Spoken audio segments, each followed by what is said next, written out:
Welcome back. আপনাদের সবাইকে স্বাগত জানাচ্ছি আমি রাসেল। আশা করছি আপনারা সবাই ভালো আছেন, ভালোর দলে আছেন। আমিও ভালো আছি, ভালোর দলে আছি। আর আজকে একটা দীর্ঘ ঘটনা নিয়ে হাজির হয়েছে আপনাদের সামনে। অনেক দীর্ঘ। আমার মনে হয় ভূত.com যতগুলো ঘটনা প্রচার করেছি তার মধ্যে দীর্ঘতম ঘটনাগুলোর মধ্যে আজকের ঘটনা একটি। তাই কথা না বাড়িয়ে চলুন শুরু করা যাক। আচ্ছা, আপনাকে বা আপনাদের যদি জিজ্ঞেস করা হয় আপনার সুপার হিরোকে, উত্তরটা আপনারা কি দেবেন আমি জানি না। তবে আমি বলবো আমার বাবা। বাবারা সন্তানদের জন্য কি কি করতে পারে, আর একজন বাবার তার সন্তানদের উপরে কি পরিমাণ আস্থা থাকতে পারে, আজকে শোনাবো সেই গল্প। আসসালামু আলাইকুম রাসেল ভাই ও প্রিয় লিসেনার্স। আশা করি আপনারা সবাই ভালো আছেন, ভালোর দলে আছেন এবং সুস্থ আছেন। গত 10 জুলাই 2025 তারিখে আমার পাঠানো আত্মাবন্দী জাদুর দ্বিতীয় পর্ব শোনানোর জন্য প্রিয় রাসেল ভাইকে ধন্যবাদ জানাচ্ছি। আপনাদের নিশ্চয়ই মনে আছে গাম্বিয়ার কবিরাজ বাগলার দাদু ও লালা দাদুর কথা। আজকে আমি বাগলার দাদুর একটা ব্যতিক্রম ধর্মী ঘটনা লিখতে যাচ্ছি। এটা কেন ব্যতিক্রম ধর্মী ঘটনা সেটা আপনি পড়লে বুঝতে পারবেন। শুধু ব্যতিক্রম বললে ভুল হবে। আমার নিজস্ব পছন্দ অনুযায়ী আমি বলবো এই ঘটনাটি ব্যতিক্রম থেকেও ব্যতিক্রমী। আমি জানি না ভবিষ্যতে আর কখনো এরকম ঘটনা আমি খুঁজে পাবো কিনা আর লিখতে পারবো কিনা। যাই হোক, আমি রাসেল ভাই ও ভূত.com একজন একনিষ্ঠ ভক্ত ও নিয়মিত শ্রোতা মোহাম্মদ মেহেদি হাসান লিখছি আরব আমিরাতের দুবাই শহর থেকে। ঘটনা শুরুর আগে আমি বলি যে আমার এই ঘটনাটি আমি কার কাছ থেকে সংগ্রহ করেছি। এই ঘটনা আমি সংগ্রহ করেছি আমার আফ্রিকান বন্ধু চুকসের কাছ থেকে। চুকস হচ্ছে বাগলার দাদুর নাতি। চুকস আমার সমবয়সী। ওর বাড়ি পশ্চিম আফ্রিকার দেশ গাম্বিয়ার একটা উপকূলময় অঞ্চলে, যেটা সেনেগাল ও গাম্বিয়ার সীমান্তবর্তী এলাকা। আমি এবং চুকস থাকি দুবাইয়ের আল নাহাদা নামক জায়গায়। এখানে আমি একটা ভবনের ওয়াচম্যানের দায়িত্বে আছি, আর চুকস বর্তমানে একটা মার্কেটিংয়ে জব করে। আমাদের প্রায় দেখা হয়, কথা হয় এবং মাঝে মাঝে আমরা লম্বা সময় কাটাই। তো সম্প্রতি এরকম একটা সময়, অর্থাৎ এক রাতে আমি আর আমার এক ভারতীয় বন্ধু কার্তিক, নাইজেরিয়ান বড় ভাই অর্থাৎ ববি ভাই সহ আরও কয়েকজন নাইজেরিয়ান বন্ধু সবাই মিলে একটি জায়গায় বসে গল্প করছিলাম। বিভিন্ন কথার ফাঁকে একটি প্রসঙ্গ চলে আসে, সেটা হচ্ছে গাছের গুণাবলী ও উপকারিতা। তখন চুকস বলে, গাছ শুধু উপকার করে না, অনেক সময় মানুষের মৃত্যুর কারণও হয়ে থাকে। চুকসের কথা শুনে আমরা ধারণা করেছিলাম সে হয়তো উইলিয়াম থমাসের সেই দ্য ডেভিল স্লেয়ার নামক গাছের কথা বলছে, কিন্তু চুকস বলে সে সেই গাছের কথা বলছে না। আমরা জিজ্ঞাসা করি, তাহলে তুমি কিসের কথা বলছো? তখন চুকস বলে, আমি সেই রহস্যময়ী গাছের কথা বলছি যেটা মনুষ্য জগতে নেই, আর কেউ যদি ওই গাছের কাছে যে কিছু একটা করে আসে, আর তাহলে তুমি আত্মহত্যা করতে বাধ্য যদি সেটা তোমার নামে করা হয়। চুকসের কথা শুনে আমরা চুকসকে অনুরোধ করি কি সেই অজানা রহস্য সে যেন আমাদের বলে। সে প্রথমে রাজি না হলেও এক পর্যায়ে সে পুরো ব্যাপারটা আমাদের সাথে শেয়ার করে। আর আমি তাকে বলি এই ঘটনা ভালো হলে আমি অবশ্যই এটা ভূত.com লিখে পাঠাবো। সে রাজি হয়। এখন বলবো সেই ঘটনা কি, সেই গাছের রহস্য, তাছাড়া আরো অনেক কিছু। এই ঘটনা যিনি বর্ণনা করেছেন অর্থাৎ চুকস, তিনি এই ঘটনাটি বলতে ও ভূত.com শেয়ার করতে রাজি হয়েছেন। আমি তার অনুমতি নিয়ে ঘটনাটি এখানে শেয়ার করছি। ঘটনা শেয়ার করার আগে আমি একটি কথা বলে নিই, সেটা হচ্ছে কিছু ঘটনা কল্পনাকে হার মানায়। যাই হোক, শুরু করা যাক ঘটনা। বলছেন চুকস, আনুমানিক 1978 সালের কোনো এক দুপুরে আমার দাদু বাগলার ও লালা দাদু আমাদের বাড়িতে বসে গল্প করছিলেন। দাদুরা তখন একদম টকবগে যুবক। এই বিয়ে করে সংসারের হাল ধরেছেন মাত্র, আর আমাদের পরিবারের সদস্য সংখ্যা মাত্র 3 জন, আমার দাদু, দাদি এবং আমার বাবা। এমন সময় আমার দাদুর কাছে তার একজন প্রতিবেশী এক প্রকার দৌড়াতে দৌড়াতে এসে বলে, বাগলার গুরুজি এসেছেন, আর উনি এখন ওনার বোনের বাড়িতে আছেন। তোমাদের এক্ষুনি যেয়ে দেখা করতে বলেছেন তার সাথে। গুরুজি এসেছেন, এটা শুনে বাগলার দাদু ও লালা দাদু বেশ অবাক হন। আপনাদের নিশ্চয়ই মনে আছে মালির সেই তান্ত্রিক গুরুর কথা, যিনি বাগলার দাদু ও লালা দাদুর কবিরাজ গুরু। মূলত 1975 সালে মালি থেকে আমাদের এলাকা গাম্বিয়ায় অর্থাৎ তার বোনের বাড়িতে এসেছিলেন। এই গুরুজি, তিনি সেই সময় একটা মহিলার উপরে করা জটিল কালো জাদুর চিকিৎসা করেছিলেন, যেখানে পাগলার দাদু ও লালা দাদুর সাথে পরিচয় হয় গুরুজির। তারপর দাদুরা গুরুজির সাথে কথা বলেন এবং তার কাছ থেকে কবিরাজি ও তন্ত্রমন্ত্র বিদ্যা শিখতে আগ্রহ প্রকাশ করলে এক পর্যায়ে গুরুজি সন্তুষ্ট হয়ে রাজি হন দাদুদের কবিরাজি বিদ্যার শিক্ষা দিতে। 1975 সাল থেকে শুরু করে অসংখ্যবার বাগলার দাদু ও লালা দাদু গাম্বিয়া গেছেন গুরুজির কাছে বিভিন্ন দরকারে। তাছাড়া গুরুজিও বেশ কয়েকবার এখানে তার বোনের বাড়িতে এসেছেন এবং বিভিন্ন দরকারে এসেছেন। আর যতবার গুরুজির কাছে বাগলার ও লালা দাদু গিয়েছেন, গুরুজি এসেছেন, ততবার দাদুরা কঠিন কঠিন জাদুবিদ্যা ও সমাধান শিখেছেন গুরুজির কাছ থেকে। যাই হোক, গুরুজির বাড়ি হচ্ছে মালির আকাসিয়া অঞ্চলে, যেটা মালি ও সেনেগাল বর্ডার অঞ্চলে হলেও গাম্বিয়া থেকে অনেক দূরে। হঠাৎ এত দূর থেকে গুরুজি এসেছেন কোনো উৎস ছাড়া, কোনো উৎসব ছাড়া। দাদুরা এটা ভাবছেন আর দ্রুত হাঁটছেন। অবশেষে বাগলার দাদু ও লালা দাদু পৌঁছে যান গুরুজির বোনের বাড়ি। সেখানে যে দাদুরা দেখেন গুরুজি খাবার খাচ্ছেন, দাদুদের দেখে গুরুজি খাবার রেখে দ্রুত দাদুদের কাছে চলে আসেন আর বলেন, তোমরা এসেছো? হে কি গুরুজি, আপনি হঠাৎ কি মনে করে? কোনো বিপদ হয়েছে নাকি? হ্যাঁ, অনেক বড় বিপদ। আমি তোমাদের জন্য অপেক্ষা করছিলাম। সে কি, আপনি খাবারটাও তো ঠিক মতো খেলেন না। আগে খাবারটা শেষ করেন, তারপরে কথা বলি। না না, খাবার পরে খাবো। আগে তোমাদেরকে বলা প্রয়োজন আমি কেন এসেছি। বলুন। হ্যাঁ, আমার তোমাদের কাছ থেকে একটা সাহায্য দরকার। আর আমার বিশ্বাস এই কাজে শুধুমাত্র তোমরা দুইজন আমাকে সাহায্য করতে পারো। সেজন্য তো আমি সেই এত দূর থেকে এলাম তোমাদের কাছে।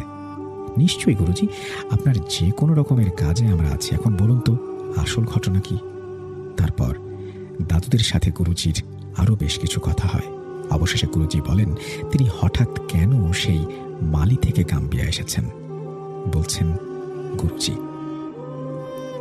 আজ থেকে প্রায় 2 মাস আগে একদিন সকালবেলা একটি 4-5 বছরের মেয়েকে নিয়ে তার মা বাবা আমার কাছে আসেন তাদের মেয়ের চিকিৎসা করানোর জন্য। প্রথমে আমি মেয়েটির বাবা মার কাছ থেকে শুনি সে নাকি অদ্ভুত রকমের আচরণ করছে, যেমনটা জিন ধরা রোগীরা করে থাকে। আমি প্রথমে ওই বাচ্চা মেয়েটার সাথে কথা বলি, তারপর আমি বুঝতে পারি এই মেয়েটাকে কোনো শয়তান জিন আসর করেছে। তারপর আমি ওই মেয়েটার উপরে ভর করে থাকা জিনটা আসলে কে সেটা জানার চেষ্টা করি। প্রথমে আমি একটা গণ্ডি কেটে ওই বাচ্চা মেয়েটাকে বসাই। সে প্রথমে বসতে চাচ্ছিল না, এক প্রকার জোর করে আমি তাকে সেখানে বসাই। তারপর আমি একটা গণ্ডি কেটে বসে পড়ি এবং মন্ত্র পড়তে শুরু করি। মন্ত্র পড়ার এক পর্যায়ে ওই মেয়েটা খুব অন্যরকম একটা কণ্ঠে কথা বলে ওঠে। অবাক করা বিষয় হচ্ছে মেয়েটির ভেতরে থাকা জিন একটি না। মেয়েটি যখন কথা বলে ওঠে তখন একসাথে অনেক কণ্ঠ শোনা যায়। আমি প্রথমে জিজ্ঞেস করি, তোরা কারা আর কতজন? ওরা বলে, আমরা 4 জন। হ্যাঁ কবিরাজ, আমাদের পরিচয় জেনে তুই কি করবি? অনেক কাজ আছে। আগে তোরা বল, তোরা কারা, কেন এই মেয়েটিকে আসর করেছিস? ওরা বলে, আমাদের পরিচয় আমরা কাউকে বলি না।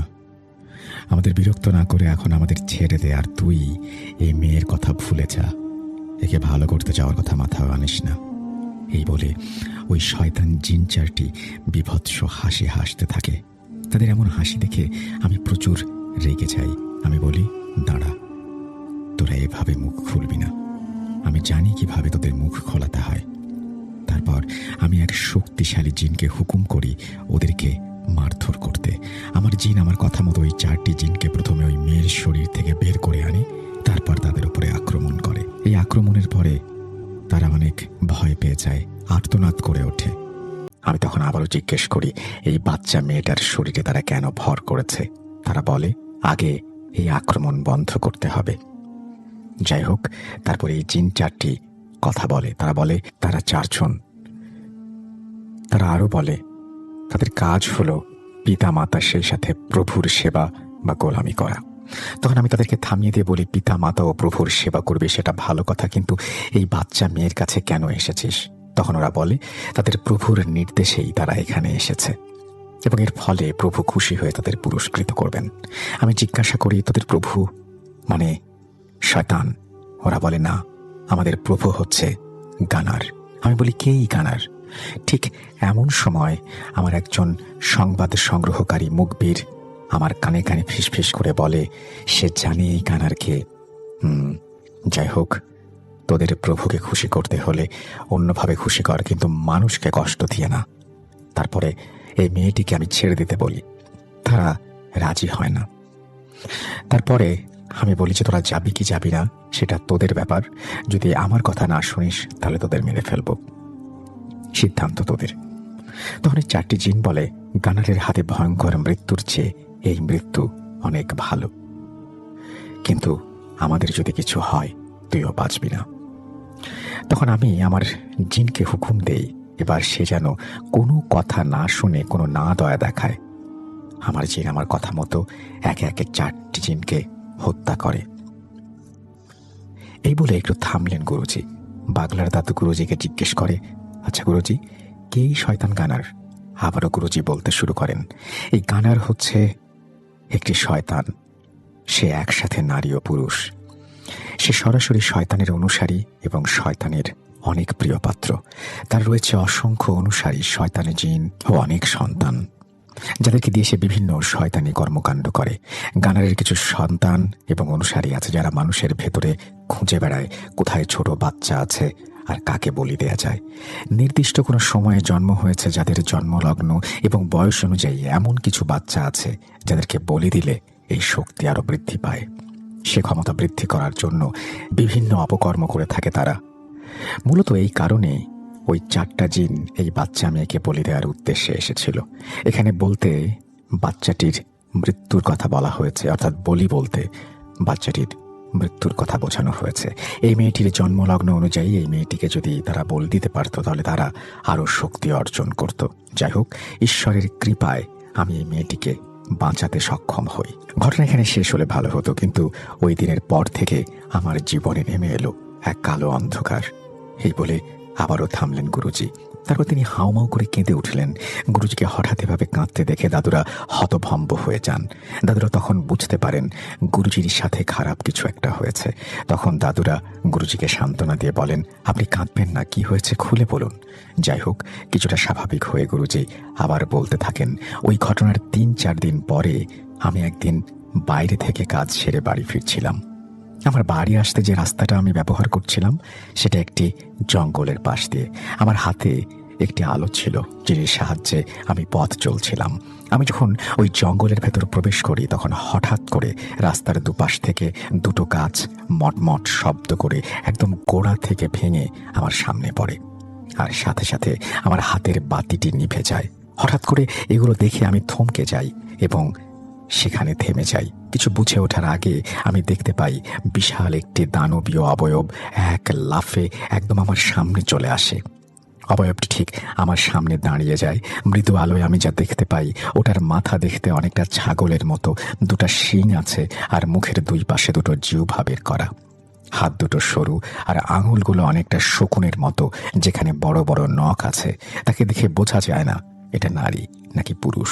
যাই হোক, পা 2টো বাঁকা এবং সরু, অনেকটা ব্যাঙের মতো। এমন বিভৎস এক অবয়ব দেখে আমি ভীষণ ভয় পাই।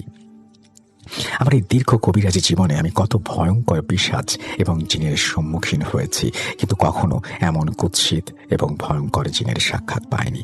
আমি একদম পাথরের মূর্তির মতো দাঁড়িয়ে ওই শয়তানটাকে দেখছি।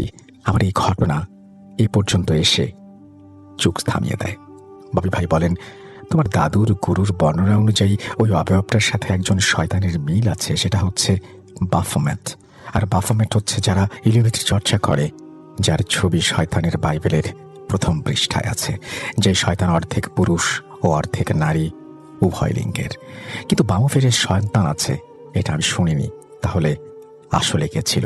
আমি ববি ভাইকে বলি, আপনি কডেক্স গিগাস সম্পর্কে জানেন? ববি ভাই বলেন, আমি সেই কিতাব দেখেছি। তখন কার্তিক বলে, আরে সেই কিতাব রয়েছে গ্রিসের একটি লাইব্রেরিতে, আপনি কিভাবে সেই কিতাব দেখলেন? আর সেটা তো অনেক বড়, সেটা বহন করতে 2জন মানুষের প্রয়োজন হয়, যা লেখা হয়েছিল গাধার চামড়া দিয়ে। ববি ভাই বললেন, তুমি যেটা বলছো সেটা হচ্ছে অরিজিনাল কোডেক্স গিগাস, আর আমি যেটা দেখেছি সেটা হচ্ছে কপি, যার অসংখ্য কপি উপাসকদের কাছে আছে। তারপর আমার চুক্সকে আবার জিজ্ঞাসা করলাম, গুরুজির সাথে দেখা ওই শয়তান সম্পর্কে তোমার দাদু বাগলার কি বলেছে? চুক্স বলে, দেখো, বাফোমেট হচ্ছে লুসিফারের আর এক রূপ, ওইটা বাফোমেট না। তবে গানারের আকৃতি এবং বৈশিষ্ট্যের সাথে বাফোমেটের মিল আছে, এটা বলা হয়। বাবু ভাই বলেন, বাফোমেট হচ্ছে ডেভিলস অফ ডেভিল। আমি তখন মূর্তির মতো দাঁড়িয়ে থাকলাম। আমার হাত পা চলছে না এবং মুখ দিয়ে কোনো শব্দ বের হচ্ছে না। ঠিক তখনই ওই অবয়বটি নারী এবং পুরুষ মিশ্রিত কণ্ঠে বলে ওঠে, আমাকে চিনতে পেরেছিস? আমি তার কথার কোনো উত্তর দিতে পারলাম না, কোনো কথা বলতে পারলাম না। আমার এমন অবস্থা দেখে ওই শয়তানটা হাসতে লাগলো। আমার কাছে সবসময় সুরক্ষা কবচ থাকে, সেই জন্য আমি হয়তো প্রাণে বেঁচে যাই, কিন্তু আমি বুঝতে পারি এই গানার অনেক শক্তিশালী এবং ওর শক্তির সাথে আমি পেরে উঠব না। আমি এটাও ভাবতে থাকি যে সে আমাকে কি সাজা দিতে চায়। তারপর আমি আমার সমস্ত জিনদের ডাকি এবং সেসব জিনেরা আমাকে সুরক্ষা দিয়ে থাকে। তাদের বলি, তোমরা কোথায় ছিলে যখন গানার আমার সামনে এসেছিল? তখন আমার সুরক্ষাকারী জিনেরা বলে, ওই শয়তান যখন আপনার সামনে আসে তখন আমাদের অবস্থা আপনার মতোই হয়ে যায়। এরপর আমি আমার যত মুখবির বা সংবাদ সংগ্রহকারী জিন ছিল সবাইকে ডাকি এবং জানতে চাই শয়তান আমাকে কিসের সাজা দিতে চায়। তখন আমার জিনেরা ওই শয়তান সম্পর্কে আমাকে অনেক তথ্য দিলেও এটা বলতে পারে না যে সে আসলে আমাকে কি সাজা দেবে। আমি তখন বলি, আমি মুখবির জিনদের ওদের উপর নজর রাখতে বলি। তারা বলে এটা তাদের পক্ষে সম্ভব না, কেননা সে কখন কি করে সেটা জানা প্রায় অসম্ভব। আমি জিনদের মুখে এমন কথা শুনে বেশ চিন্তিত হয়ে পড়ি। আমার জিনরা চলে গেলে সেদিন গভীর রাতে আমি আমার শক্তিশালী জিন বন্ধু, জিনের বাদশাহ দাগুরাকে ডাকি। আমার ডাকে সাড়া দিয়ে বন্ধু আসে। তারপর আমি দাগুরাকে সবকিছু খুলে বলি। সবকিছু শুনে দাগুরা বলে, সব বুঝলাম, কিন্তু এই শয়তান গানার যেখানে থাকে সেখানে যাওয়া আমার পক্ষে সম্ভব না। তাছাড়া অমন নোংরা ও পাপের রাজ্যে আমার মতো কোনো ধার্মিক জিন যেতেও পারে না। তাই সেখানে গিয়ে তাকে হত্যা করা বা পরাস্ত করা আমার পক্ষে সম্ভব না। তবে তুমি চিন্তা করো না, সে যদি আবার এখানে আসে আমি তাকে ধরে ফেলব, আর সে যেন তোমার এবং তোমার পরিবারের কোনো ক্ষতি করতে না পারে সেই ব্যবস্থা আমি করব। দাগুরা বলে, এখান থেকে একটি মালা তুমি নিজের গলায় পরো আর বাকিগুলো একটি একটি করে তোমার পরিবারের সবাইকে দাও। সে সঙ্গে করে এক ধরনের মালা নিয়ে এসেছিল। আমার এই সুরক্ষা কবচ যতক্ষণ তোমাদের সাথে থাকবে ততক্ষণ সেই শয়তান তোমাদের কোনো ক্ষতি করতে পারবে না। এবং সে আরো বলে, আমাদের বাড়িটাকে সুরক্ষিত রাখতে, অর্থাৎ বন্ধ করে দিতে। এই ঘটনার 3-4 দিন পর এক রাতে হঠাৎ আমার ঘুম ভেঙে যায় একটি শব্দ শুনে। আমি তখন আমার কবিরাজি করার ছোট ঘরটিতে শুয়েছিলাম। শব্দ শুনে আমি দ্রুত বাইরে চলে আসি। বাইরে এসে আমি যা দেখি সেটা দেখার জন্য আমি মোটেও প্রস্তুত ছিলাম না। আমি দেখতে পাই আমার বড় ছেলে এবং আমার 2 মেয়ে হাতে 3টি দড়ি নিয়ে বাড়ির পাশে থাকা বড় গাছটির দিকে যাচ্ছে।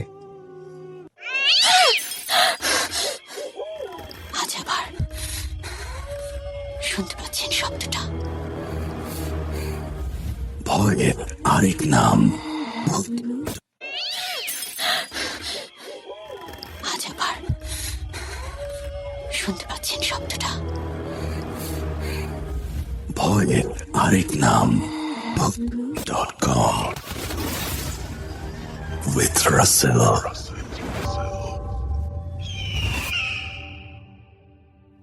আমি তাদের পেছন পেছন যাই এবং গতিবিধি লক্ষ্য করি। আমি দেখি আমার ছেলে প্রথমে ওই গাছটির কাছে যেয়ে থেমে যায়, তারপর তার বোনদের ইশারায় সেখানে যেতে বলে। ভাইয়ের ইশারায় আমার মেয়ে দুটো আমার ছেলের কাছে যায়। এরপর আমার ছেলে যেটা করে সেটা একজন বাবা হিসেবে কেউ দেখতে চাইবে না। আমার ছেলে এক লাফে গাছে উঠে পড়ে এবং গাছের একটি ডালে দড়িটি বেঁধে ফেলে ফাঁস দেওয়ার মতো করে। এটা দেখার পর আমি আমার ছেলেকে প্রচণ্ড ধমক দিয়ে সেদিকে এগিয়ে যাই। সে আমার ধমকে কোনো ভ্রুক্ষেপ না করে আপন মনে কাজ করতে থাকে। এটা দেখে আমি দ্রুত তাকে টেনে নিয়ে আসি, ধাক্কা মেরে ফেলে দেই। আমার মেয়ে দুটো তাদের ভাইকে অনুসরণ করতে থাকে। এটা দেখার পর আমি বুঝতে পারি যে আসলে কি ঘটনা ঘটতে যাচ্ছে। তাদেরকে কোনো এক অদৃশ্য শক্তি পরিচালনা করছে। এরপর আমার ছেলে মেয়েদের এক প্রকার জোর করে আমি ধরে নিয়ে আসি। সেদিন রাতে দুশ্চিন্তায় আমি ঘুমোতে পারিনি। আমি সারা রাত আমার ছেলে মেয়েদের পাশে কাটিয়েছি। কেন এমন হলো, কি জন্য এমন হলো, কিছুই আমার মাথায় আসছিল না। যাই হোক, আমি আমার কবিরাজি বিদ্যা খাটিয়ে অনেক খোঁজ খবর নিয়ে জানতে পারি যে এই কাজ গানারের। সে এমন কিছু করছে যার জন্য আমার 3 ছেলেমেয়েরা এই আত্মহত্যার পথ বেছে নিয়েছে। কিন্তু কাজটা কিভাবে করলো এটা আমি বুঝতে পারিনি, এবং কোনো জিন সেটা বলতেও পারে না। আমি আমার ছেলে মেয়েদের উপরে নজর রাখতে শুরু করি, আর তারপরের রাতে আমি আমার জিন বন্ধু দাগুরাকে ডাকলে দাগুরা আসে। তারপর আমি তাকে আবারও সবকিছু খুলে বলি। সবকিছু শুনে দাগুরা বলে, তোমাকে আমি বলেছিলাম তোমার বাড়িটি বন্ধ করে রাখতে, তুমি সেটা করোনি। আমি বলি, হ্যাঁ তুমি সেটা বলেছিলে, কিন্তু তুমি জানো তো আমার অনেক জিন থাকে। এখন আমি যদি আমার বন্ধ করি এই বাড়িটি, তাহলে তারা এখানে থাকতে পারবে না। তখন দাগুরা বলে, আমার রক্ষা কবচ যতক্ষণ তোমার সঙ্গে আছে ততক্ষণ কেউ তোমার কোনো ক্ষতি করতে পারবে না। তুমি একটু অপেক্ষা করো, আমি খোঁজ নিয়ে দেখি কি হয়েছে। এই বলে দাগুরা অদৃশ্য হয়ে যায়। ফিরে এসে দাগুরা বলে, এই চালাক ধূর্ত শয়তান তোমার ছেলে মেয়েদের ওপরে মায়াবী জাদু করেছে। আমার দেয়া রক্ষা কবচের জন্য তোমরা বেঁচে গেছো। এবং সে বলে সে একটা বিকল্প পথ অনুসরণ করেছে। তোমার বাচ্চারা যখন খেলতে বের হয়েছিল তখন গানার কৌশলে তোমার বাচ্চাদের ব্যবহৃত জামা কাপড় জুতা এইসব নিয়ে একটা গাছের নিচে রেখে এসেছে, যেটার প্রভাবে তোমার সন্তানেরা আত্মহত্যা করতে যাচ্ছে। শয়তানের জগতে একটি গাছ আছে যেটাকে বলে মায়াবী গাছ। এই গাছের ক্ষমতা হচ্ছে কোনো জিন যদি কোনো মানুষের বা জিনের ব্যবহৃত কোনো কিছু ওই গাছের নিচে রেখে আসে, তাহলে সেই মানুষটি অথবা সেই জিনটি এই পথ বেছে নেয়। আর এই গাছটি যেখানে রয়েছে সেটাকে বলে স্টেটস অফ শয়তান অর ডেভিল স্টেটস, যেখানে শুধুমাত্র শক্তিশালী জিনেরা বা তার অনুসারীরাই প্রবেশ করতে পারে। এখন তোমার ছেলে মেয়েদের উপরে যে জাদু করা হয়েছে সেটা কাটানোর উপায় আমার জানা থাকলেও আমার কিছু করার নেই। এই জাদু কাটানোর একমাত্র উপায় হচ্ছে ওই গাছের নিচে গিয়ে তোমার ছেলে মেয়েদের ব্যবহৃত জিনিসগুলো ওই গাছ থেকে নিয়ে আগুনে পুড়িয়ে ফেলতে হবে। আর এটা করতে পারলে এই মায়াবী জাদু কেটে যাবে। দাগুরার মুখে এমন কথা শুনে আমি হতভম্ব হয়ে যাই, চিন্তায় পড়ে যাই। আমার কাকুতি মিনতি শুনে দাগুরা বলে, দেখো তুমি আমার অনেক পুরনো বন্ধু, আমি তোমার অনেক কাজ করেছি, তোমার দ্বারা আমার অনেক উপকারও হয়েছে। তোমার সাথে পরিচয়ের পর থেকে তোমার বিপদে আপদে এবং আমার বিপদে আপদে আমরা পাশাপাশি ছিলাম। আমি যদি সুযোগ পাই তাহলে আমি গানারকে বন্দি করব, তারপর আমি কাঁটা দিয়ে কাঁটা তুলব। যা কিছু করার তোমাকে করতে হবে, তুমি মায়াবী গাছের কাছে যেতে পারবে কোনো শয়তানের সাহায্য অথবা ওই শয়তানের রাজ্যের পাশে থাকা অন্য কোনো রাজ্যের শক্তিশালী জিনের সাহায্যে, যেটা তোমার জন্য সহজ হবে না। আপাতত আমি তোমার ছেলে মেয়েদের উপরে নজর রাখবো। সর্বোচ্চ 40 দিন তোমাকে যা কিছু করার এই 40 দিনের মধ্যে করতে হবে। তারপর কেটে যায় 10-11 দিন। এর মধ্যে আমি আমার জানা সমস্ত জাদুবিদ্যার প্রয়োগ করেছি, কিন্তু আমি ওই একটি জায়গায় থেমে যাই। সেখানে যাবার একমাত্র উপায় ডেভিল বা শয়তানের সাহায্য নেওয়া। একটা কথা ভাইয়া বলে রাখি, আমি এক সময় মনে করতাম ডেভিল সম্ভবত একজন, পরে আমি বুঝতে পারি ব্যাপারটা ভুল। ডেভিল মূলত তারা যারা ডিমন বা অন্যান্য জিনের তুলনায় অনেক শক্তিশালী হয়ে থাকে। যাই হোক, গুরুজি বলছেন এই 10-11 দিন আমি খাওয়া দাওয়া ঘুম সবকিছু ভুলে শুধুমাত্র উপায় খুঁজতে থাকি কিভাবে সেই শয়তানের দেশে যাব। আমি আমার কবিরাজি জীবনে এসে বিভিন্ন সময়ে অনেক শয়তান জিনকে বন্দি করেছি। একটা পর্যায়ে আমি ওই সমস্ত জিন বন্দি জিনদের একে একে মুক্ত করতে থাকি, বলতে থাকি সবকিছু। আর তাদের কাছে সাহায্য চাইলে তখন তারা বলে এই কাজে সাহায্য করার মতো শক্তি বা সাহস তাদের নেই। আমি জানি আমরা ততদিন বন্দি থাকব যতদিন তুমি বেঁচে থাকবে, তারপর থেকে আমি মুক্ত, আর মানুষ বাঁচে কতদিন। কিন্তু কবিরাজ, তোমাকে সাহায্য করে গানারের হাতে মরতে পারবো না। কিছু থেকে যখন কিছু হচ্ছিল না তখন আশার আলো নিয়ে এক রাতে আমার কাছে এলো একজন। সেটাতে আমি আমার বাড়ির উঠোনে একটা ছায়াকে বারবার ঘুরতে দেখি। তারপর আমার ঘর থেকে বাইরে বের হলে ওই ছায়াটা একদম আমার সামনে চলে আসে। আমাকে দেখে ভয় পেও না, আমি তোমার কোনো ক্ষতি করব না। আমি জিজ্ঞেস করি, কে তুমি? তখন সে বলে, আমি লুসাই, আমি ডেভিল স্টেটের পাশের রাজ্যে থাকি। এটা শোনার সাথে সাথে আমি বেশ আগ্রহ নিয়ে লুসাইকে জিজ্ঞেস করি, তুমি আমার কাছে কেন এসেছো? লুসাই বলে, যেমন তোমার সন্তানদের বিপদ থেকে উদ্ধার করার জন্য তুমি মরিয়া হয়ে উঠেছ, তোমার বুকে এক চাপা আর্তনাদ, তুমি ছটফট করছো। 150 বছর ধরে আমিও তেমনি ঘুরে বেড়াচ্ছি। মানে আমার সন্তানদের বন্দি করে রেখেছে এক শয়তান। কে তোমার সন্তানদের বন্দি করে রেখেছে আর কেন বন্দি করে রেখেছে সব বলছি। শয়তানের রাজ্যের পাশের রাজ্যের রাজা ছিলাম আমি, যেটাকে বলে ল্যান্ড অফ স্প্রিং বা বসন্তের দেশ। আমার পূর্বপুরুষ থেকে শুরু করে আমি শতাব্দীর পর শতাব্দী নিষ্ঠার সাথে রাজ্য পরিচালনা করে আসছিলাম। সেখানকার নিয়ম অনুযায়ী একজন রাজার ছেলে রাজা হবে। বহু বছর ধরে সবাই এই নিয়ম মেনে আসছিল, কিন্তু এক সময় সেখানে এক শয়তানের নজর পড়ল। শয়তানের রাজ্যের পাশে হওয়ার কারণে শয়তান সব সময় চাইতো আমার এই রাজ্য দখল করতে। আমার পূর্বপুরুষ থেকে আমি অসংখ্যবার যুদ্ধ করেছি। একসময় শয়তান বুঝতে পারে এভাবে হবে না, আমাকে যুদ্ধ করে পরাস্ত করা যাবে না। সে বিভিন্ন কৌশল অবলম্বন করে, আর এই কৌশলের মধ্যে একটি হচ্ছে আমার দুটো যমজ পুত্র ছিল।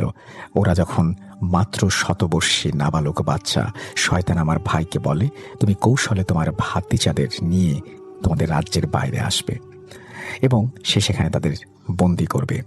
শয়তানের দেয়া সিংহাসনের প্রলোভনে আমার ভাই রাজি হয়ে যায়। তারপর সে আমার ছেলেদের কৌশলে শয়তানের হাতে তুলে দেয় এবং শয়তানের কথা মতো তার শেখানো উপায়ে আমাকে ক্ষমতাচ্যুত করে। ওদিকে আমার সন্তানদের হারিয়ে আমার স্ত্রী অসুস্থ হয়ে মারা যায়। এরপর আমাকে আমার লোভী ভাই রাজ্য থেকে বিতাড়িত করে। আমি আমার রাজ্য, সন্তানদের ও স্ত্রীকে হারিয়ে পাগলের মতো ঘুরতে থাকি। আমি খুঁজতে থাকি আমার ছেলেদের। অনেক খোঁজাখুঁজি করার এক পর্যায়ে আমি জানতে পারি আমার সন্তানেরা একটা জায়গায় বন্দী আছে, যেখানে যেয়ে তাদেরকে মুক্ত করে আনার মতো ক্ষমতা আমার নেই। আমার ছেলেদের বন্দী করে রাখা হয়েছে একটা জঙ্গলে। ওই জঙ্গলকে বলা হয় ডেভিলস ফরেস্ট। শয়তানদের জঙ্গলের ভেতর রয়েছে একটি অদ্ভুত কারাগার, যেটা বিশাল এক এরিয়া নিয়ে। লুসাই বলে ওই কারাগারে মূলত কোনো জিন বা মানুষ থাকে না, সেখানে শুধু বিরাট দেহী ষাঁড় বন্দী করে রাখা। আর ওই কারাগারের ভেতরে বন্দি থাকা একটি ষাঁড়ের 2 শিঙের ভেতরে বন্দি করে রাখা হয়েছে আমার 2 ছেলেকে। তাছাড়া ওখানে বন্দি থাকা প্রত্যেকটা ষাঁড়ের শিঙের ভেতরে বন্দি আছে আমার সন্তানের মতো কেউ না কেউ। আর সবচেয়ে ভয়ঙ্কর ব্যাপার হচ্ছে ওই কারাগারটা পাহারা দেয় একটা এক চক্ষুওয়ালা কার্চেরিস। এখন আমার ছেলেদের ওখান থেকে মুক্ত করে আনার উপায় হচ্ছে যখন কেউ ওই কার্চেরিসকে হত্যা করতে সক্ষম হবে, এবং সেই মুহূর্তেই তালাটা আপনা আপনি খুলে যাবে। কবিরাজ, তুমি যদি শয়তানের জঙ্গলে যেয়ে শয়তানের কারাগার থেকে আমার ছেলেদের মুক্ত করে আনতে পারো, তাহলে আমি কথা দিচ্ছি আমি তোমাকে নিয়ে যাব শয়তানের দেশে। আর আমরা ভালো জিনেরা যখন কাউকে কথা দেই তার বরখেলাপ করি না। গুরুজি বলেন, সব বুঝলাম লুসাই, কিন্তু এটা তো অনেক কঠিন কাজ। তাছাড়া তুমি যে ওয়াদা ভঙ্গ করবে না তার প্রমাণ কি? লুসাই বলে, তুমি হয়তো জানো না, শয়তানের থাকে 2টা জিহ্বা বা 2 জবান, যার একটি দিয়ে সে প্রতিশ্রুতি দেয়, অন্যটি দিয়ে তা ভঙ্গ করে। এরপর লুসাই বলে শয়তানের জঙ্গলে গিয়ে কি কি করতে হবে। গুরুজি বলছেন, আমি যখন ওই দানবকে হত্যা করে তোমার ছেলেদের মুক্ত করে আনবো, তখন যদি কোনো শয়তানি শক্তি আমাদের বাধা দেয় বা আমাদের হত্যা করে ফেলে, লুসাই বলে আমি জঙ্গলের পাশে তোমাদের জন্য অপেক্ষা করব, আর তোমাদের মারার জন্য জঙ্গলের ভেতরে যাতে কেউ প্রবেশ করতে না পারে সেটা আমি দেখব। আমার কাছ থেকে রাজ্য দখল নিয়ে আমার ভাই এখনো সেখানে রাজা হয়ে রাজ্য পরিচালনা করছে। এমনটা না কবিরাজ, আমার ভাই আমাকে রাজ্য থেকে বিতাড়িত করে অল্প কিছুদিন সেখানে রাজত্ব করতে পেরেছে। আমাকে বিতাড়িত করে সেখানে একজন নতুন সেনাপতি নিয়োগ দেয়া হয়। তারপর আমার রাজ্য চলে যায় শয়তানের হাতে। আমার রাজ্যে যত ভালো ভালো সেনা সদস্য ছিল, একসময় তাদের সবাইকে বেছে বেছে হত্যা করা হয়। সেখান থেকে প্রাণে বাঁচতে অনেকে রাজ্য ছেড়ে চলে যায়। যখন দেখলো এই রাজ্য দখল করতে আর কোনো বাধা নেই, তখন শয়তান আমার ভাইকে হত্যা করে পুরো রাজ্য তার দখলে নিয়ে নেয়। আমার সেই বসন্ত রাজ্য বর্তমানে শয়তানের রাজ্যের সাথে মিলেমিশে একাকার হয়ে গেছে। লুসাইয়ের কথা শুনে আমি বেশ চিন্তায় পড়ে যাই। আমার এতদিনের সব চেষ্টা যেহেতু বিফলে গেছে, তাই এখন এই একটি মাত্র উপায় আমার আছে, আমার সন্তানদের বাঁচানোর। আর কোনো কিছু চিন্তা ভাবনা না করে রাজি হয়ে যাই লুসাইয়ের প্রস্তাবে। কিন্তু আমাকে একটু সময় দাও 2জন সাহসী ও শক্তিশালী মানুষ জোগাড় করার জন্য, লুসাই বলে। বেশ, তুমি সময় নাও, তোমার হাতে মাত্র 12 দিন সময় আছে। যা কিছু করার এর মধ্যেই করতে হবে। তুমি প্রস্তুত হয়ে আমাকে জানিও। সে রাতে লুসাই চলে যাওয়ার পরে আমি দাগুরাকে ডেকে সবকিছু বলি। সবকিছু শুনে দাগুরা বলে, হ্যাঁ ভালো, শক্তিশালী জিনদের ভেতরে শুধুমাত্র লুসাই রাজা পারে তোমাকে শয়তানের কাছে নিয়ে যেতে। আমি বলি, আমি যাব সেই মৃত্যু যাত্রায়, তোমার কাছে অনুরোধ, আমি ফিরে না আসা পর্যন্ত তুমি আমার সন্তানদের দেখে রেখো। আমার কথা শুনে দাগুরা বলে, তোমার এই কঠিন সফরে আমি তোমার সঙ্গী হতে পারলাম না বলে আমার আফসোসের কোনো সীমা নেই। তবে তুমি নিশ্চিত যাও, আমি পাখিটা দেখব। তারপর দাগুরের সাথে কথা বলে আমি পরের দিন অর্থাৎ 2 দিন আগে বেরিয়ে পড়ি তোমাদের উদ্দেশ্যে। বাগলার ও লালা, তোমরা শুধু আমার শিষ্য না, তোমরা আমার সন্তানের মতো। আমার বিশ্বাস, আমার এই কঠিন দিনে, এই চরম বিপদে একমাত্র তোমরা পারো আমাকে বিপদ থেকে উদ্ধার করতে। তোমরা আমাকে ফিরিয়ে দিও না। আমি বড় আশা নিয়ে তোমাদের কাছে এসেছি। একমাত্র তোমরা পারো আমার সন্তানদের বাঁচাতে। এই বলে গুরুজি কাঁদতে থাকেন। কিছু সময় পর বাগলার দাদু ও লালা দাদু একটু হতভম্ব ভাব কাটিয়ে কথা বলতে শুরু করে। গুরুজির সাথে এত কিছু হয়ে গেল, তাদের বিশ্বাস হচ্ছিল না। যাই হোক, নীরবতা ভেঙে বাগলার দাদু গুরুজির হাত ধরে বলেন, গুরুজি, আপনি আমাদের পিতার মতো। আপনার সন্তান মানে আমাদের ভাই বোনও তারা, তাদের কোনো ক্ষতি আমরা হতে দিতে পারি না। আমরা যাব আপনার সাথে। লালা, তুই কি বলিস? লালা দাদু বলে, হ্যাঁ গুরুজি, আমারও সেই একই কথা। গুরুজি বলেন, ঠিক আছে, তোমরা সত্যিই যাবে? তারা আবারও সম্মতি দেয়। সেদিন সন্ধ্যার পরে গুরুজি ও দাদুরা প্রস্তুতি নেন শয়তানের জঙ্গলে যাবার জন্য। সব প্রস্তুতি শেষে দাগুরার দেয়া রক্ষা কবচ এবং সেই সমস্ত কিছু নিয়ে সব আয়োজন শেষ করে ওনারা 3 জন চলে যান নির্জন এক জায়গায়। তারপর গুরুজি লুসাইকে ডাকলে লুসাই এসে হাজির হয়। লুসাই বলে, তাহলে চলো যাওয়া যাক শয়তানের জঙ্গলে, তবে তার আগে আমি একটু আসছি। এই বলে সে কয়েক সেকেন্ডের জন্য অদৃশ্য হয়ে যায় এবং তারপরেই এক ঘোড়ার গাড়ি নিয়ে হাজির হয়। গাড়িটা ছিল পুরনো দিনের রাজা বাদশাদের ঘোড়ার গাড়ির মতো। গুরুজি ও দাদুরা মন্ত্রমুগ্ধ হয়ে ঘোড়ার গাড়িটি দেখতে থাকেন।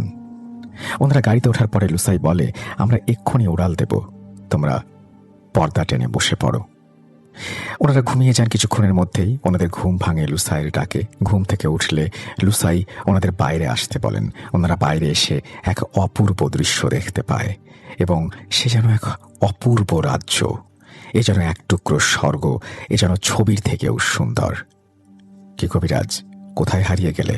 গুরুজি বলেন, এ তুমি আমাদের কোথায় নিয়ে এলে?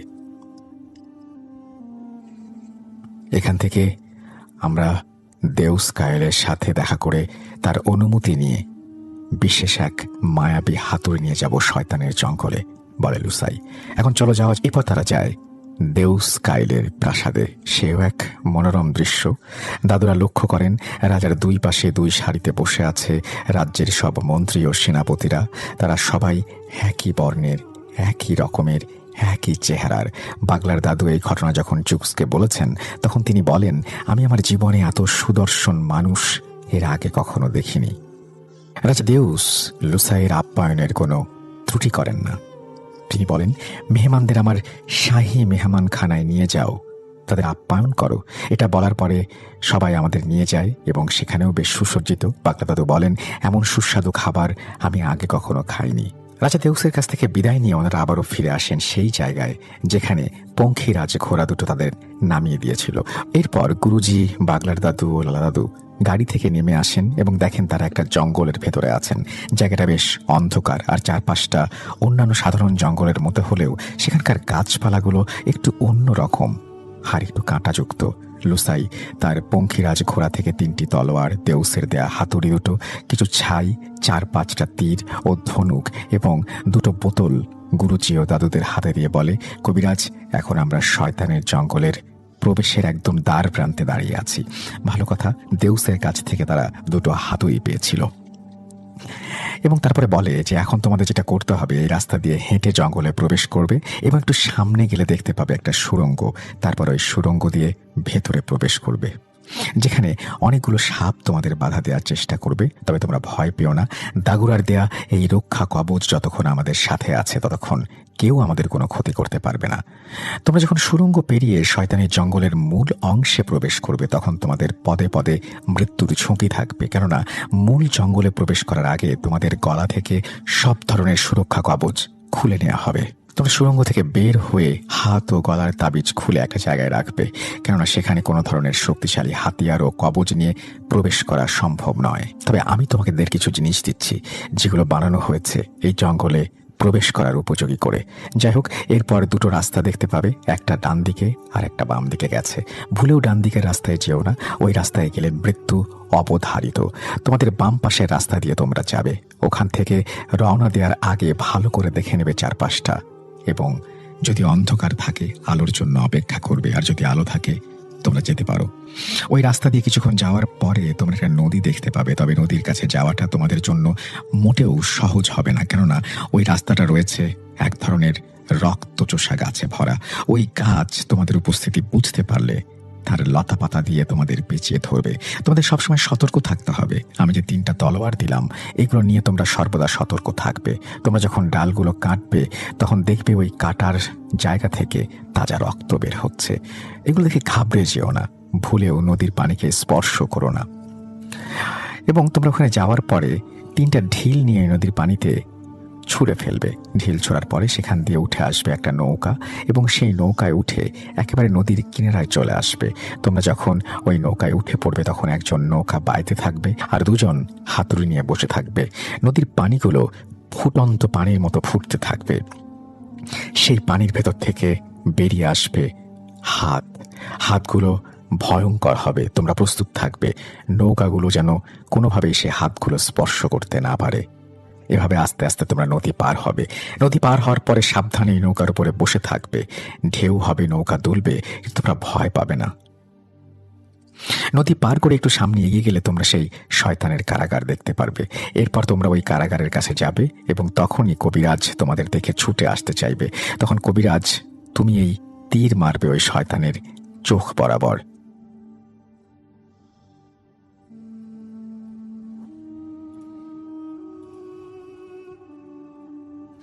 তারপর তোমরা যখন ওই কারাগারে ঢুকবে তখন অনেক ষাঁড় দেখতে পাবে।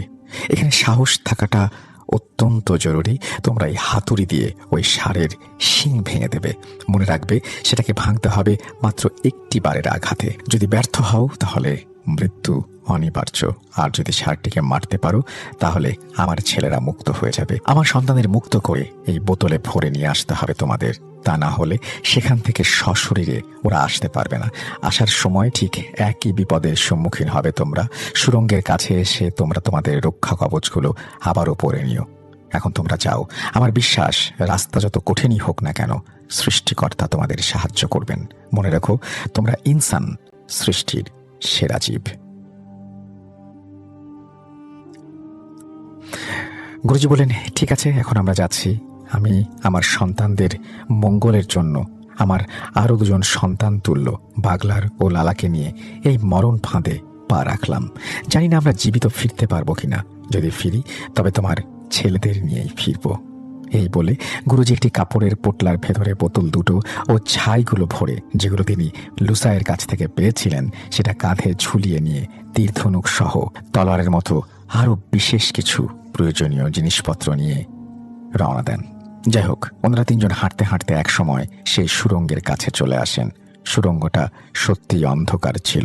সবার সামনে গুরুজি হাঁটছেন এবং বাকিরা তাকে অনুসরণ করছেন, এবং যা যা ঘটার তাই তাই ঘটে। তারপর ওনারা যার যার রক্ষা কবচ খুলে একটা সময় সেই সুড়ঙ্গের কাছে রেখে কাপড়ে মুড়িয়ে মূল জঙ্গলে প্রবেশ করেন। একটা সময় তারা সেই নদীর কিনারায় পৌঁছাতে সক্ষম হন।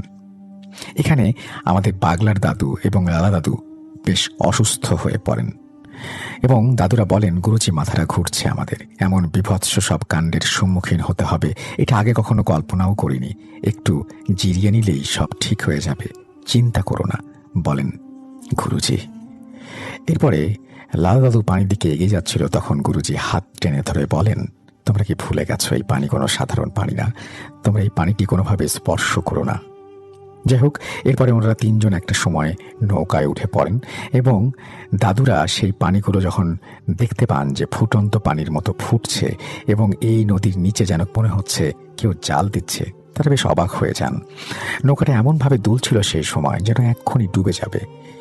যাই হোক, এরপরে একটা সময় তারা সেই হাতগুলোও দেখতে পান, এবং গেটের কাছাকাছি যাওয়ার আগে গুরুজি তার পিঠ থেকে তীর ও ধনুক বের করে প্রস্তুতি নেন।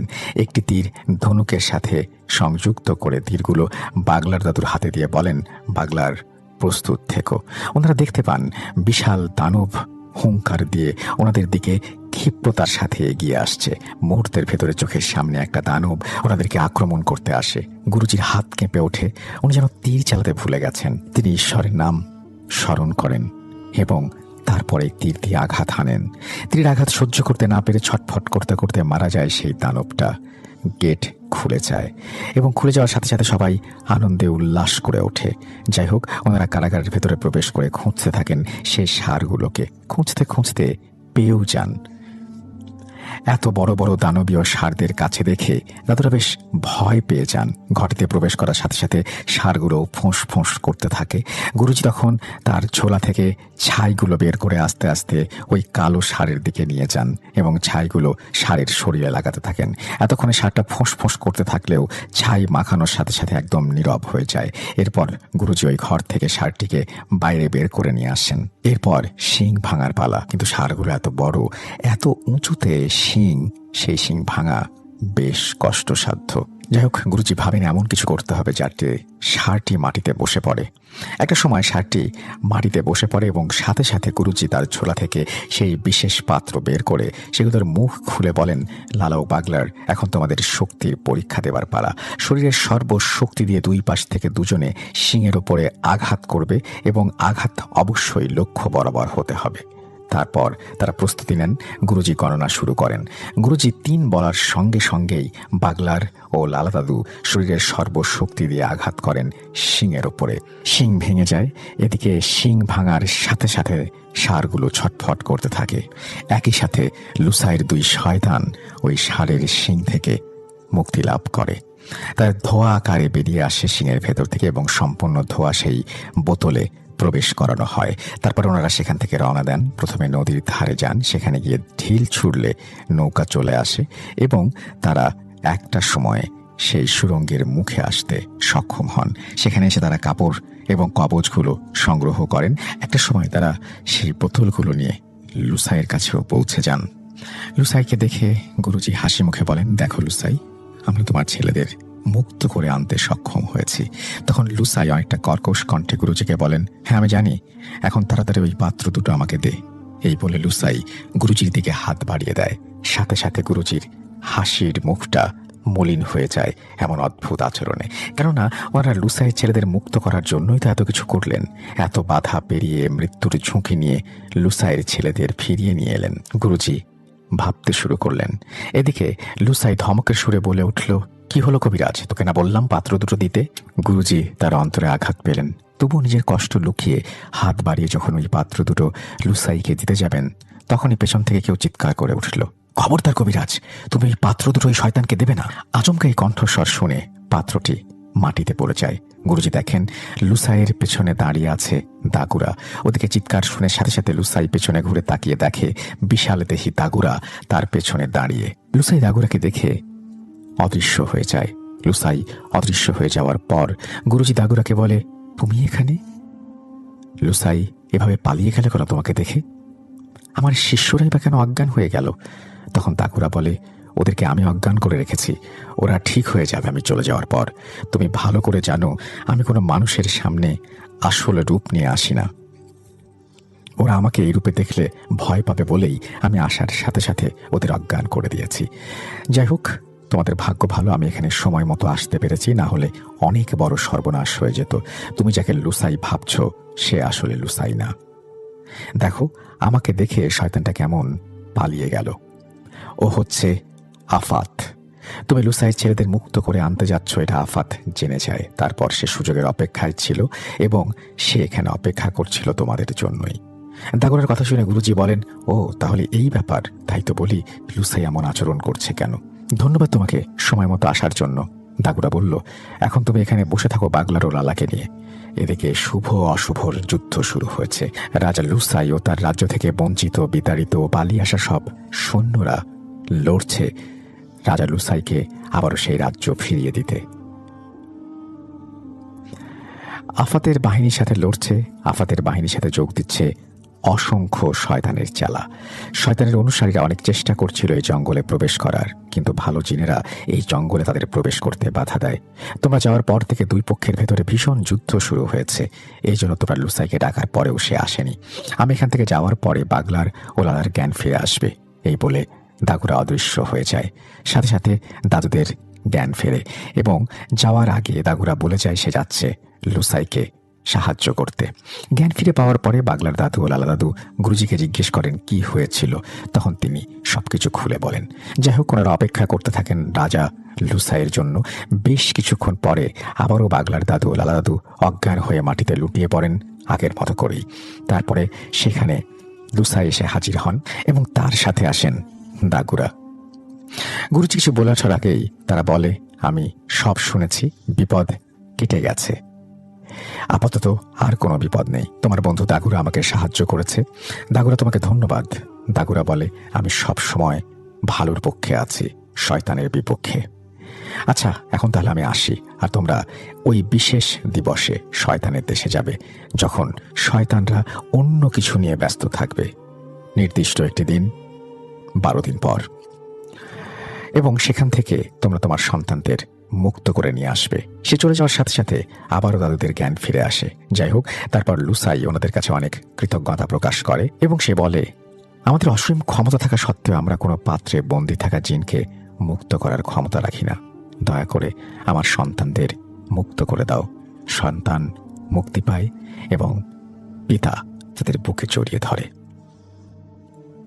সকল প্রশংসা ও কৃতজ্ঞতা প্রকাশ করার পরে লুসাই বলে, তাহলে চলো এবার যাওয়া যাক। তারপর লুসাই তার সেই ঘোড়াকে ডাকলে সেই ঘোড়া হাজির হয়। এবার লুসাইয়ের 2 ছেলে পঙ্খিরাজ ঘোড়ার উপরে চড়ে। তারপর গুরুজি ও দাদুদের নামিয়ে লুসাই বলে, তোমরা তৈরি থেকো, সময় মতো আমি চলে আসব। নির্দিষ্ট সেই দিনটি আসার আগ পর্যন্ত গুরুজি, বাগলার দাদা এবং লালা দাদা একসঙ্গেই থাকেন। তারপর দাদুরা গুরুজির আপ্যায়নের কোনো কমতি রাখেনি। যাই হোক, অবশেষে সেই দিন চলে আসে এবং তার আগের রাতেই লুসাই গুরুজির স্বপ্নে এসে বলে, কবিরাজ, আমি যা যা বলি মন দিয়ে শোনো। তুমি আমাকে বলেছিলে তুমি শয়তানদের দেশে একা একা যেতে চাও, কেননা তুমি বাগলার ও লালাকে নতুন করে বিপদে ফেলতে চাও না। কিন্তু সেখানে তোমার একা যাওয়াটা হবে চরম ভুল, কেননা নির্দিষ্ট একটা সময়ের ভেতরে তোমাকে ফিরতে হবে সমস্ত কাজ সম্পন্ন করে। এবং তুমি সূর্য ডোবার পরে ওই জায়গায় অপেক্ষা করবে যেখান থেকে আমি তোমাদের পঙ্খিরাজ ঘোড়ায় তুলে নিয়েছিলাম। তারপর সেখানে যাওয়ার সময় এবং যাওয়ার পরে কি কি বিপদ ঘটবে আমি তোমাদের যাত্রার সময়ে সবই বলে দেব। তোমাদের তৈরি থাকতে হবে সবকিছুর জন্য। গুরুজির কথা মতো দাদুরা তৈরি থাকেন এবং সূর্য ডোবার জন্য অপেক্ষা করতে থাকেন। কথা মতো একটা সময় লুসাইও সেখানে আসেন। তারপর লুসাই বলেন, আমরা এখন বিপজ্জনক পথ পাড়ি দিতে যাচ্ছি, পদে পদে মৃত্যু ঝুঁকি। শয়তানের দেশে আমি যেতে পারলেও আমি এখন যে পথে যাব সেই পথটা তোরা সহজ হবে না। যদি সহজ হতো আমি সরাসরি আমার রাজ্যতেই প্রবেশ করতাম, কিন্তু আমার রাজ্য আমার দখলে না থাকার কারণে সেটা আমার জন্য অনেক কঠিন হয়ে উঠেছে। আমার রাজ্য দখল করার মতো উপযুক্ত সময় এখনো পুরোপুরি আসেনি, তাই বাধ্য হয়ে এখন আমি একটা বিপজ্জনক পথেই তোমাদের নিয়ে যাচ্ছি। যাই হোক, এরপর তারা সমস্ত বিপদ এবং পথের ঝুঁকি পেরিয়ে হাজির হয় সেই গাছটির সামনে। অদ্ভুত ছিল সেই গাছটি। বাংলা দাদু বলছেন, সেই গাছটি এক অদ্ভুত ধরনের গাছ। সেই গাছে কোনো ডালপালা থাকলেও পাতা ছিল না। পাতার জায়গায় ঝুলেছিল অনেকগুলো জামা কাপড়, আর গাছটা দেখে মনে হচ্ছিল বাতাসের ওপরে ভর করে দাঁড়িয়ে আছে। যাই হোক, লুসাইয়ের শেখানো সমস্ত পদ্ধতি অবলম্বন করে সেই গাছের কাছে গিয়ে তারা কাজটি সম্পন্ন করতে সক্ষম হয়।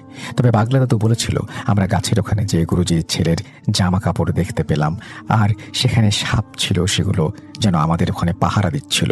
গুরুজি বাঁশি বাজাতে শুরু করেন সেই লুসাইয়ের কথা মতন, এবং সেই সাপের সামনে থেকেই গুরুজি তার ছেলে মেয়েদের জামা কাপড় নিয়ে আসেন।